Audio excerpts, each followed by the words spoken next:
Presiden RI Prabowo Subianto gerak cepat menangkap puluhan tersangka koruptor pada kurun waktu kerja 10 hari menjabat sebagai presiden. Sejumlah kasus korupsi tersebut diantaranya menjerat 1 orang dari PT Aset Pasifik sebagai tersangka baru dalam dugaan korupsi izin ekspor minyak sawit mentah atau crude palm oil atau CPO dan turunannya pada periode 2021 hingga 2022 yang mencapai kerugian 1 triliun rupiah. 2 orang dari kasus korupsi dana desa Kecamatan Air Besi, Kabupaten Bengkulu Utara senilai 780 juta rupiah. 5 orang tersangka kasus Ronald Tanur.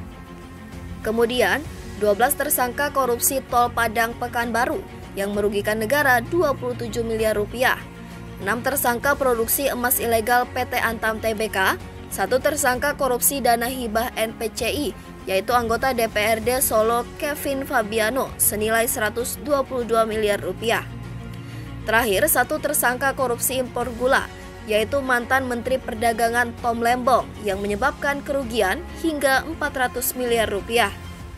Dengan demikian, total terdapat 28 tersangka yang hingga kini telah diamankan dengan total kerugian negara capai 3,1 triliun rupiah.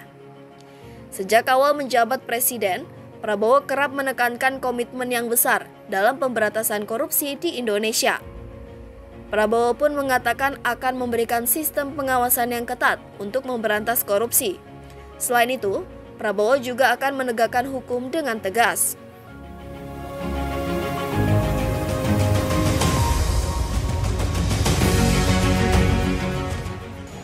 Bahkan kalau kita mengatakan kita ingin memberantas korupsi, kita malah ditertawakan. Kalau kita ingin memperbaiki, kita bilang kita harus kurangi korupsi ini, malah ada yang mengatakan, udahlah, tidak mungkin, karena sudah terlalu parah. Ini yang harus kita lawan. Sikap menyerah, sikap kalah terhadap ketidakbaikan. Dan itu yang saya bertekad untuk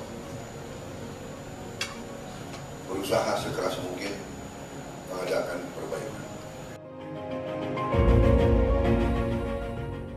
Merah putih.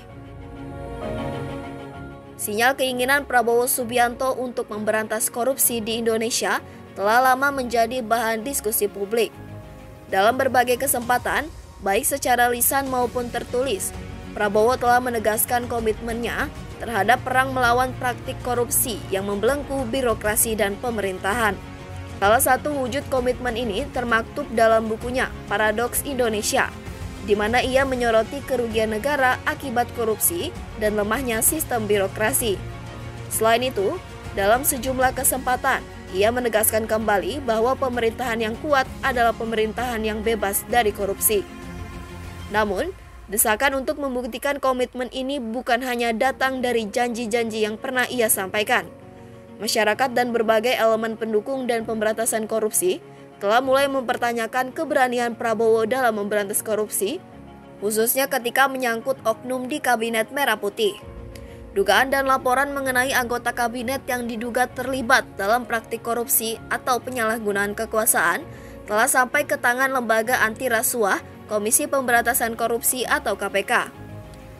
Laporan-laporan ini menjadi sinyal bagi aparat penegak hukum dan terutama Presiden Prabowo untuk segera bertindak tegas demi menjawab keraguan masyarakat. Jika Prabowo benar-benar ingin menepati komitmennya, kini saatnya bagi beliau untuk bertindak dengan cara yang tidak setengah-setengah, tanpa pandang bulu dan tanpa kompromi. Langkah ini penting bukan hanya untuk memenuhi janji yang telah ia sampaikan, tetapi juga untuk menciptakan kepercayaan publik terhadap pemerintahannya.